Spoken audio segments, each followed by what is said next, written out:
Hi, I'm sorry about that. I hope you can hear me now. We had a bit of an echo problem. So thanks to all of you for joining in today. And this is our third Friday session, and it's a lunch session. So, please go ahead, grab something, grab a coffee, whatever. And today the topic is an interesting one, and it's what is a Chief Customer Officer and what's the difference between a CMO and a customer officer. And, I think the way the world is moving, most of us would want to be a chief customer officer and not really the CMO, because the equation is shifting, the power is shifting towards the customer. And so as marketers, we all have to transform into someone who owns a customer. Right? So that's the topic for today. This is a part of our series called the Connected CMO, and it's co-hosted with Microsoft, and this is the third module, and we have another couple of modules lined up in this session, and there is a certification option as well. The decks will be made available on our Connected CMO website, and the recordings will be also put up shortly. So thanks again for joining us, and if you have any questions during the chat, go right ahead and put that in the chat window, and I will either stop and address it, or or I will chat back the response. Gitanjali, okay, is everybody able to hear me, or are you the only one? Anyone else having a problem?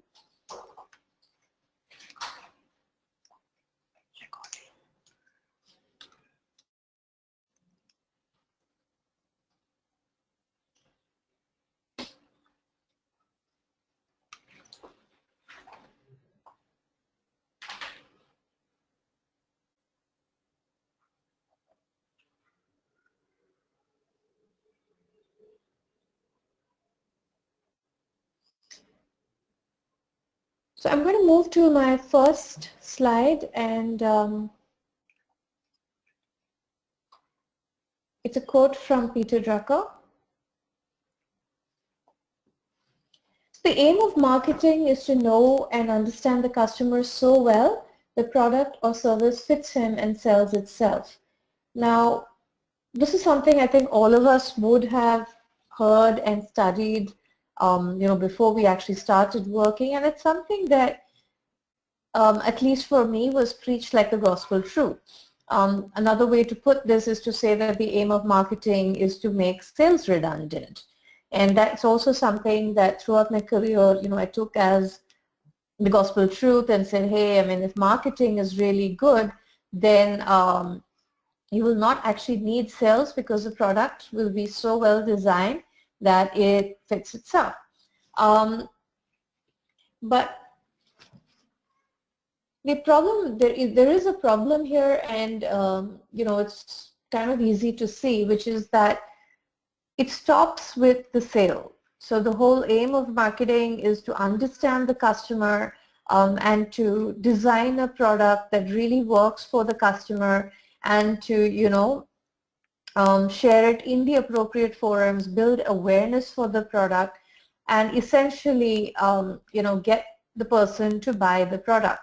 Now, that's awesome. Obviously, all of us have a sales target or a lead gen, demand gen target, and therefore our focus usually kind of runs up to the point where the customer has actually bought the product. A lot of it is based on understanding, segmentation, awareness, marketing, everything, but we stop pretty much as soon as the sale has been done.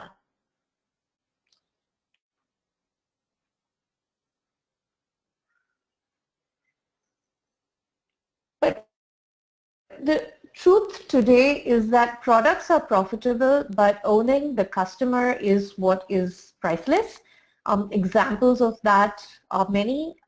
If you look at somebody like an Uber or an Ola, they don't actually own a product per se, they own the customer. Other examples are any aggregator. So an Amazon or a Flipkart, again, provide a platform for multiple products, but they own the customer. If you're from Bangalore, you would definitely have heard about HouseJoy, They do dry cleaning, they do laundry services, they do a bunch of things. Again, they own the customer. They don't actually own a laundry. They just use other people's unused capacity and they own the customer. Closer to B2B, again, many firms are able to subcontract their business because they own the customer and others are willing to sell through them. So the whole point of today's market is that you don't actually have to make anything, whether you're Airbnb or you're Ola or you are Amazon or you're Flipkart, you can build a very successful business model just by owning the customer. So if you compare this with the previous slide, the trouble is that we marketers are really, looking to build wonderful products that sell themselves, but now we're told that the most important thing is owning the customer, so everything else is secondary to that. And we have to recast ourselves now to say, hey, I own the customer, and yeah, sure, I do all the other stuff that I used to do, but I'm also looking at the entire marketing process through the customer lens. So the next slide, which is just about to come up, and Gitanjali, I hope the audio problem has been resolved. The next slide that I have is the buyer cycle. Now, the buyer cycle, and this is, far more complicated than a typical B2C small value purchase, but it holds true for B2B and any complicated B2C purchase like, say, white goods or a car or anything a little expensive. And what I wanted to put up here is we all follow some version of this. And we know that the buyer cycle goes through a phase of research, then shortlisting, and then he buys the product, and then there is a piece of post-purchase. Now, of course, this is part of the buyer cycle, and it is well within the marketing department's mandate, but the focus today has shifted to this one, So previously, if you look at your marketing budget, often it is spent on the awareness or the initial research phase, and the post-purchase is done by somebody else. So you have a delivery team or a customer experience team or customer support. Somebody else is in charge of the post-purchase experience. Of course, you do need the tech team, but do you control the experience or do they control the experience? And is it an integral part of the buyer cycle is a question that is now being asked. So we're looking at this whole cycle and saying that from emphasis on the first phase, we are now going to look as end-to-end, and the last phase is as important as the first phase. And this is a big shift for us, and I'll come to why many companies are actually struggling with this. I mean, if you want to put it in the chat window, there are brands which we all know as customers, you're so frustrated saying that, every time I deal with them, it is such a problem, but I continue to deal with them because I have no options. I am locked in, but I really would like to change. And I don't understand why it's so simple. Why is it such, a pain to deal with these guys every time? And often you will see people saying, hey, I could improve this process. Easy to say, not so easy, and we'll come a little bit into why.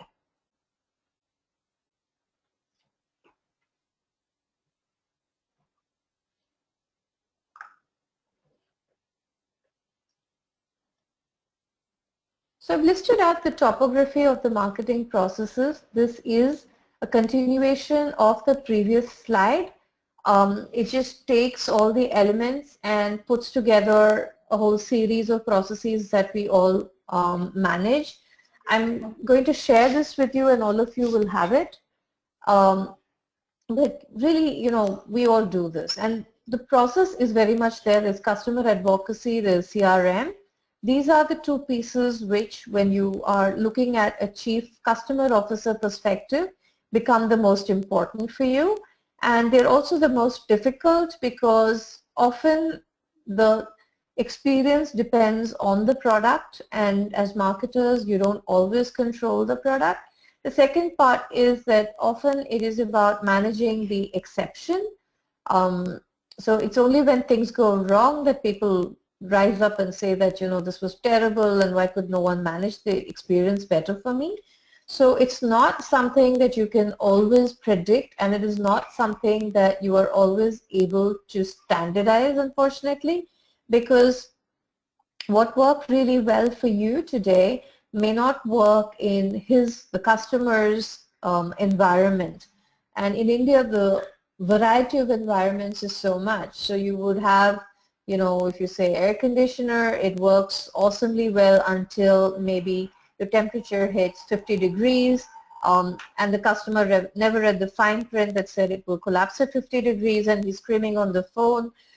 Very rare case, but that guy now owns the entire company's attention. If you take B2B, again, it worked really well for all your past engagements, but in this particular case, maybe your key person left or the client's key person left, and now, things have fallen apart, but everybody is jumping, saying, how could this happen? You should have had a plan B. So it's not very easy to predict in which environment your system or product is going to work, and therefore mapping the customer experience becomes really difficult. Again, some of the companies which did a good job of mapping the customer experience, if you take the example of airlines, it's also possible that, your focus on the customer experience, maybe you can't afford to deliver a perfect experience. So, if you take the example of Kingfisher, those of you who are lucky enough to have traveled Kingfisher will know that it was actually a very well thought through customer experience. So we used to have sofa buses in which you could get onto the plane because the whole team was, treated like a king. We used to have extra large seats. So the whole experience was about being king-like. And of course you had screens on every seat. So the experience was well thought through, it was perfect, but we were not able to charge the kind of money you needed to make that experience successful. And of course, we've all seen the fallout of that. If you take somebody like Indigo, on the other hand, they too did a very wonderful mapping of the customer experience, and they worked out that the only thing that mattered to the customer at the time was to reach on time.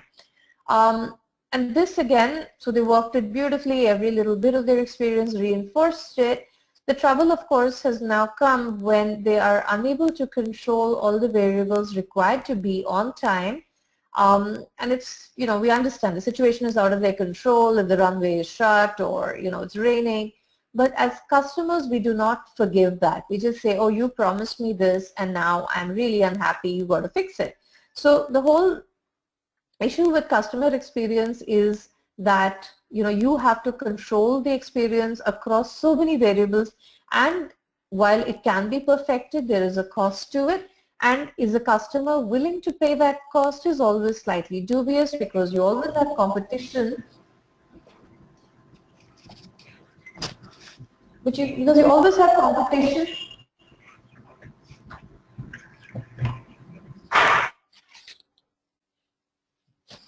that is eager to offer your service cheaper, better, and therefore it's hard to spend the kind of money that you would like to spend. So there are two problems here. One is that you can't always control the variables. Second is, even if you can, the cost of it is very prohibitive. And third is that the customer experience is also determined by his own situation at that point in time, which is hard to predict. So one of my friends who runs a very large chain of hotels says that, look, the restaurant was great that day, but maybe you had a fight with somebody and you came to the restaurant and you didn't win the deal. Now you start blaming the food. You say that, oh, it's terrible, the service was slow, that's why the client got upset. On the other hand, if you win the deal, everything was great, the service was slow, so we had more time to talk, it was a lovely experience, right? So we can't, as marketers, predict what happens when the product goes out of the company and is consumed. So whether your service, whether your product, you don't really know how the person is using that. But as marketers, of course, you have to try to control as much of that as possible and see that it will function under any circumstance. So my next slide is why do we suck at customer happiness? And the fact is most brands do suck. So when you're looking for names of customers, for brands that make you truly happy, by and large, most people can name maybe 5. You're welcome to put that in the chat window if you want to, but I'll give you a systemic problem as to why customer happiness is so very hard to control. So a simple 2x2 matrix, if you put it together, so I put down the frequency and the importance to the customer of a specific process. Now let's assume that this particular process refers to, let's say, a cell phone service, right? So the axis is simple. It is frequency of usage, and then there is importance to the customer.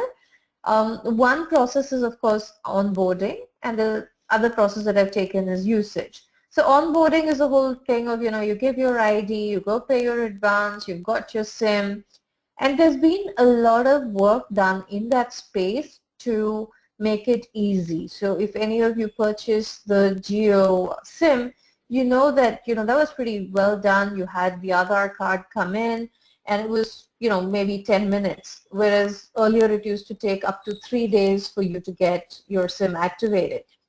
The trouble, of course, is that this was a great process, but you only do it once in your lifetime, ideally with a particular brand. On the other hand, usage, the frequency is very high, and it's also very important to the customer because, if you go, maybe it takes you 3 days to get onboarded, you're a little unhappy. But if, you keep having call drops or you don't get, 4G, that's a constant unhappiness for you as a customer. But if you go to my companion slide, you will see why the situation will remain the way it is. So my next slide is very simple. I have cost of perfection and the revenue impact. Now, onboarding, the revenue impact for the company is very high because their entire focus is on acquisition of new customers. So that's basically how they run their business. So it's very, very important to them. And the cost of perfection of that is very low, actually speaking. It's all automatable. It's based on systems and processes. And so cost of perfection is pretty low. Now, if you look at usage, on the other hand, the cost of perfection is very high because they're going to have to invest a lot of capex to get the kind of coverage that most customers are now expecting. So until, there is a volume of customers that require that amount of coverage and are willing to pay for it, they're not going to put another tower or put in another cable or increase capacity or move to a new technology. So you, as a customer, are expecting something and it's a daily struggle for you. But if I flip it around and look at it from the marketer's point of view, the process that was one time important to you is singularly important to them. And this is a dichotomy that as a CMO you also have to consider and say that there is a price for both of these, and we have to work out a way in which we can match these two charts and bring them to be somewhat aligned, because in the absence of that you are always systematically going to have unhappy customers. If you go back to the previous slide, and we apply this, let's say, to airlines, again, the whole process of onboarding is important to me. I mean, I would like to, be seated on time and all of that. But finally, the usage is also very important to me. That's what I do more often. And therefore, even if you're really great at onboarding, if you're not able to make my experience happy, then again, we're not going to see happy customers. But if I flip it to the next slide, again, the cost of perfection is pretty high, because if I want to let you have additional baggage, or I want to make sure that your seats are bigger or you have better food, all of that comes with a fairly big price tag. So whatever I do on the ground, it's actually pretty cheap for me to do. Plus I have so much of control over all elements of that experience. So I can do remote onboarding, boarding pass through QR codes. So if you see any airline today, the entire process of what's happening on ground before departure has really, really improved in the last 5 years. Lots of technology has been applied. Unfortunately, what happens is that once you get on the plane, the number of variables that they are able to fix is not possible for them to do so because the cost is prohibitive in the current competitive scenario, right? Again, if you take IT services, we can fix lots and lots of things on the onboarding piece, the sales piece, even to the consulting piece of defining the scope. All of that can be done really well because it is a lesser number of people, lesser duration of time. But if you look at what causes delivery happiness, it is the actual execution. Now again, that is a much tougher challenge because then I need much more people. I need them to be available with certain skill sets that I may or may not have, and therefore pricing goes up, and therefore unless you're willing to pay that additional amount of money, I cannot give you the cost of perfection. Before I go to the next slide, I do want to add one interesting feature which can come to the rescue of companies when they realize that they are not going to be able to deliver the perfect experience. It's a terminology called the graceful failure, right? And what it means is, for example, if you see on planes, even though you are prohibited from smoking, and that's been true for like years and years and years, planes still have an ashtray usually in the toilet. Now, it may puzzle you. I mean, who is allowed to smoke? They keep telling you they're going to catch you with an alarm if you do it, and you'll be banned, and literally short of throwing you off the plane, they're going to do everything. So why do you think they have that ashtray? And it's there because let's say that you do avoid all of this and you still go ahead and light a cigarette, you need to have a place to stub it out, because anything else, if you go stub it out on upholstery or carpet or anything, you could start a fire which could be catastrophic in the confines of a plane. So we make a provision for this failure and say that, okay, if someone does light it, there is a place to actually put out the fire. So in every one of our situations, once we have actually mapped the service bubbles according to the revenue impact, cost of perfection, and how important it is to the customer, you can also start putting in the back doors and say that if these are the known points of failure. So if this happens, then this is the gracious exit that I have. So if you say that, hey, your flight is late, then I maybe serve you food, I give you coffee, whatever. There is always a way to make me feel slightly better, and which is at a lesser cost than what it takes for me to actually deliver a perfect experience. You would have recently read about the United experience where they were overbooked and they needed to get their crew on the plane. So they needed, I think, 4 people to get off the plane. Now, this particular experience, they tried paying money, but no one got off, and therefore they dragged the customer off. But you may wonder, why are they even allowed to sell more tickets than they have seats?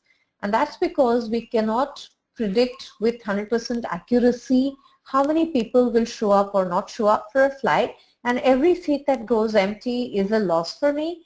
And so the government allows you to sell more tickets and says that the graceful failure is that in the event that you do have more people than seats, then you pay them some money and they will take the next flight. And the money can be quite serious. It can be up to $1,000, $2,000 as well. In India, by the way, it is also possible. Jet Airways, Vistara, and Indian Airlines are allowed to do this, any full-service airline. And it's based on the same principle that the revenue impact for the airline is very high, the cost of perfection is very high. So let's meet midway and find a way to make the customer happy, despite the fact that we know in advance that the system is prone to failure. So if you do the mapping and then you say, okay, I can't really fix this, then you have to look at how can I make the situation better for the customer, and so he's not totally unhappy. And that's really where the marketing skill sets come in. Today, the way we are designed, the way we are siloed, the whole problem of keeping the customer happy starts to move towards delivery or your customer support team. And they don't have levers like gift vouchers or future purchase or loyalty points or, we'll throw in, 10 consulting hours for free. Any of those things is not available to them. Their levers are only, oh, we'll get a technician out to you, or we will try and fix it today. And that is why the customer gets really unhappy, because he's come through the beautiful portals of marketing. He has seen all the wonderful tools that we have. And as soon as he buys, he's sent into delivery hell, where they don't have access to half of the tools that would make an unhappy customer better. And therefore, if the CMO perceives himself or herself as the chief customer officer, then there is an opportunity to start offering the skill sets and tools that marketers have to the rest of the organization. And this, of course, requires you to be far more process-centric and focused on beyond sales than most organizations currently are. So moving to my last slide, and it's why, what can we actually do? So the first one is to map the journey from the customer perspective. Easy to say, but pretty hard to do, because we have so many segments, so many types of customers, and therefore the more micro kind of planning that you are able to do, assuming of course that you would also be able to design the delivery experience around that, the better that is for them. Then we would break down the elements based on importance, impact, and cost, and map it across those two matrices to see where is the benefit. And this is actually an eye-opener, because often we look at something as, sales or pre-sales or ticketing. But if I look at it as an onboarding process, then my perspective on the whole thing becomes a little different. So if I bucket it, and there's an article by, I think, which talks about how you can do this as episodes. So each is an episode, and it's a series of episodes in the customer journey. And then we see what are the interdependencies, because obviously many, it could be supply chain, it could be delivery, it could be consulting. There's a whole bunch of units in the organization that come together to deliver the perfect experience.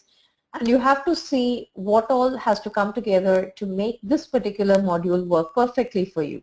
So if the episode is, onboarding or sales, who are all the players in that particular episode? What do they need to do to get the perfect experience going? And again, you may find that you actually have to sit down and do process change with a variety of departments to make this one work. And that's where the supply chain comes in. So once you have the episode that you consider very important, you have to sit down and say that these are all the elements that have to come together, and these are the contributions that we would need from each department to make this customer journey perfect. And once you have done the mapping, once you have got the pieces or the elements for each episode in place, you would also need to have the tools to ensure a repeatable experience, because at the scale of today's operations for most organizations, just having, trying to do it with just people is hard. You do need to have automation. You probably would have, some amount of robotics or chats, robotic process automation involved in this. And you would also need to have analytics to keep learning. So you see which are the experiences that are most important, which are the ones most prone to failure, and also see which are the ones that actually deliver greater revenue for you. So if you do, but it's a complete shift from, most of us have grown up saying that let's go get the leads, let's go get the ads out, let's get content marketing, that's like the biggest thing, let's do digital marketing. This doesn't talk about that, because all of those are secondary to the whole experience. And therefore, it's a completely different way of thinking. And it is essential as the modern organization gets more complex and has more customers that, we look at this. And if we don't own this space, you will find increasingly roles such as chief delivery officers or chief customer officers, they don't always go to the marketing team. They often are going to the IT team as well, because they say, hey, we know the supply chain, we need the tools, so we will, learn the other bits and make it work. So there is an opportunity today for anyone who really cares about the customer experience to own the space within the organization and grab these newly created roles, which are actually very powerful roles, and definitely lead to the customer, to the corner office, right? So that was my last slide. I know we had said we'll talk about the safety of data, but I thought that's easier to do as a conversation because I think you guys know as well as I do what it is.